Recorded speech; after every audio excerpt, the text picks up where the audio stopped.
अस्सलामुअलैकुम जी, this is अनी ख़ान। और बड़े एक ब्रेक के बाद मैं हमेशा ये कहती हूँ कि ब्रेक आ गया, अभी दोबारा जो है वो ब्रेक नहीं आएगा, लेकिन कुछ ना कुछ सिचुएशन ऐसी बन जाती है कि ब्रेक आ जाता है। लेकिन आइंदा से मैं कोशिश करूँगी कि ब्रेक ना आ सके। आज इमरान खान के ऊपर और शाह महमूद कुरैशी के ऊपर साइफ़र केस के हवाले से फ़र्द जुर्म आयद कर दी गई है। हालांकि देखा जाए तो मुल्क में इस वक्त महंगाई है, बेरोज़गारी है, गैस नहीं मिल रही क्योंकि सर्दियां हैं, सबसे इंपॉर्टेंट चीज़ गैस होती है, गैस घरों में नहीं आ रही, बिजली की लोड शेडिंग या फिर बिल इतने ज़्यादा आ जाते हैं कि जो मिडिल क्लास, खैर पाकिस्तान में अब मिडिल क्लास तो ख़त्म हो चुकी है, दो क्लासेस हैं, एक अमीर की और एक गरीब की। तो जो गरीब तबका है उसके लिए बिजली के बिल देना मुहाल हो चुका है। और भी पाकिस्तान के कई मसाइल हैं, लेकिन इस वक्त हमारी अदलिया का और हमारे ख़ास जो बड़े इदारे हैं उनका सबसे बड़ा इस वक्त जो मसला है वो साइफ़र केस है कि भाई इमरान खान ने जलसे के अंदर साइफ़र क्यों लहराया है, इस बंदे को हम नहीं छोड़ेंगे। हालांकि इन्वेस्टिगेशन होनी चाहिए। साइफ़र एक हकीकत है, साइफ़र आया था जिसको आपने सलामती कमेटी के अंदर जो सारे बैठे थे, हमारे डिफरेंट फेडरल मिनिस्टर्स बैठे थे, हमारे चारों सर्विसेज चीफ्स बैठे थे, आर्मी के डिफरेंट जो हमारी फोर्सेस हैं उनके चीफ बैठे थे और इसको डिमार्च किया गया था, जिसका एतराफ़ DGISPR जनरल बाबर इफ्तिखार ने भी किया था कि एक डिप्लोमेटिकली एक हमारे पास लेटर आया था जिसको डिमार्च करके भेजा गया और किसी को इजाज़त नहीं दी जाएगी पाकिस्तान के इंटरनल मैटर के अंदर इंटरफेयर करने की।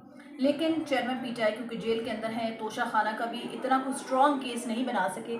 जैसे कि लतीफ़ खोसा साहब ने भी कहा था कि ये बहुत एक वीक केस है, इसको किसी भी वक्त अदालतें जो है वो उड़ा सकती हैं अगर उड़ाना चाहें इसको। तो उसमें इन्वॉल्व हैं वाइस चेयरमैन शाह महमूद कुरैशी साहब, उनका नाम भी आया। हालांकि इसके अंदर असद उमर का नाम भी था और बाकी जो लोग थे उनका नाम था। इसके अंदर जो प्रिंसिपल सेक्रेटरी थे आज़म खान, उनका नाम भी था, लेकिन क्योंकि आज़म खान छोड़ चुके हैं, वो मंजर-ए-आम पर आए काफ़ी अर्सा गायब रहने के बाद, फिर असद उमर ने पहले पार्टी ओहदा छोड़ा और फिर उसके बाद उन्होंने PTI छोड़ दी। तो इन दो लोगों को शामिल तफ्तीश तो किया गया, लेकिन कोई ख़ास कार्रवाई देखने में नहीं आई। अभी मेन जो टारगेट किया जा रहा है वो चेयरमैन PTI इमरान खान को किया जा रहा है और वाइस चेयरमैन शाह महमूद कुरैशी को किया जा रहा है। आज फ़र्द जुर्म भी आयद हो गई इसके हवाले से और दोनों जो शख्सियात हैं, मैं उनको मुलजिम तो नहीं कहूँगी क्योंकि सियासी विक्टिमाइजेशन पाकिस्तान के अंदर से शुरू से होती आ रही है। यहाँ पे मैं ज़रूर नाम लूँगी नवाज़ शरीफ का, जो कि आज बाहर हैं, जेल से बाहर हैं। अगर उनके केस को आप स्टडी करें, डीपली आप स्टडी करें, तो उनका भी कोई ख़ास केस नहीं था। पनामा का, कामा का, एक केस में पकड़ के दूसरे केस में उनको अरेस्ट कर लिया गया। तो इसी तरह अभी भी पॉलिटिकल विक्टिमाइजेशन का हो रही है PTI या ख़ास जमात के साथ और उसके कारकुनान के साथ। दोनों जो रहनुमा मैं कहूँगी उनको, उनकी जानिब से सेहत जुर्म से इनकार किया गया है।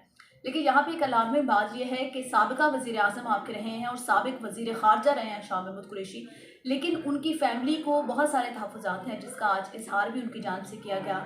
इमरान खान की बहनें जो हैं, अलीमा खान की जानिब से ये कहा गया कि एक शीशा लगा दिया गया था सामने, उसके पीछे से इमरान खान बैठे हुए थे और हमने वहाँ से वो सारी कार्रवाई देखी। हालांकि जो ओपन कोर्ट होता है उसमें ट्रायल मीडिया के सामने होता है। पिछली समात के अंदर, पिछले दफ़ा जब केस की समात हुई तो ख़ास मीडिया के रिपोर्टर्स को इनवाइट किया गया उसके अंदर, और वो ख़ास मीडिया के रिपोर्टर जब उन्होंने बाहर आके अंदर की कार्रवाई बताई तो उनमें से कुछ हैं जिनको जॉब से भी निकाल दिया गया। तो इस दफ़ा भी यही देखने में आया कि उनको तो बैन कर दिया गया, वो जा नहीं सके। कुछ ख़ास अपने अपने जो रिपोर्टर्स होते हैं उनको अंदर जाने की इजाज़त दी गई। फिर शाह महमूद कुरैशी की बेटी हैं मेहरबानो कुरैशी, उनकी जानिब से भी यही इल्ज़ाम लगाया गया कि हमें उस तरह नहीं मिलने दिया गया जिस तरह हक़ होता है, कानूनी हक़ है उनका अपने वालिद से मिलने का। बेशक वो इस वक्त जेल के अंदर हैं, लेकिन आप इंसानी हमदर्दी की बुनियाद पर उनसे मिला सकते हैं। लेकिन अगर कंपैरिजन करें, आज नवाज़ शरीफ साहब ने भी लाहौर के अंदर तकरीर की है अपने पार्लिमानी बोर्ड से, 8वां पार्लिमानी बोर्ड था जिससे उन्होंने खिताब किया है, और उधर उनका भी यही कहना था कि जब मैं जेल के अंदर था तो मेरी जो वाइफ थी उनकी तबीयत ख़राब थी, लेकिन मुझे उनको लुक आफ्टर करने नहीं दिया गया, इंसानी बुनियादों पर भी मेरी उनसे बात नहीं करवाई गई।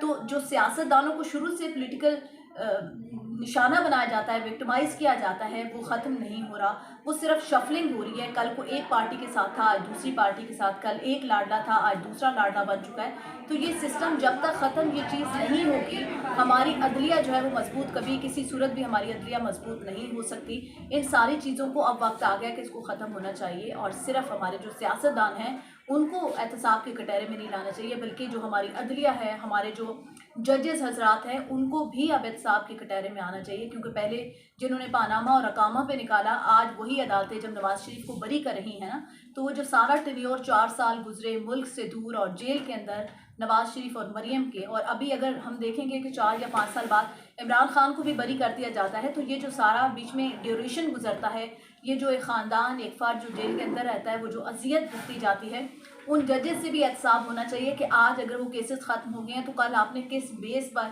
आपने इसको सज़ा दी थी या किसके प्रेशर में आके आपने सज़ा दी थी। अब वक्त आ गया है कि उस प्रेशर का भी नाम हमारी अदलिया को लेना चाहिए। अगर वो अपना वकार बहाल करना चाहते हैं और 137वें नंबर पे अगर वो टॉप 10 में आना चाहते हैं, तो ये इस वक्त की अहम ज़रूरत बन चुकी है। इस दुआ के साथ इख्तिताम करेंगे कि अल्लाह पाकिस्तान और पाकिस्तानियों के लिए आसानियाँ करे।